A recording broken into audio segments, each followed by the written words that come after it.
আওয়ামী লীগের আগামী 100 বছরে যদি জেল খাটে তাদের বিচার নিষ্পত্তি হবে না, হবে না, হবে না।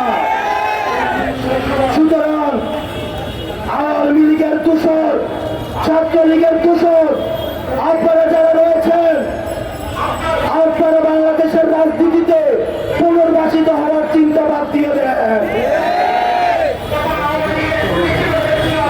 আমি দেশের সুশীল সমাজের কাছে দৃষ্টি আকর্ষণ করছি।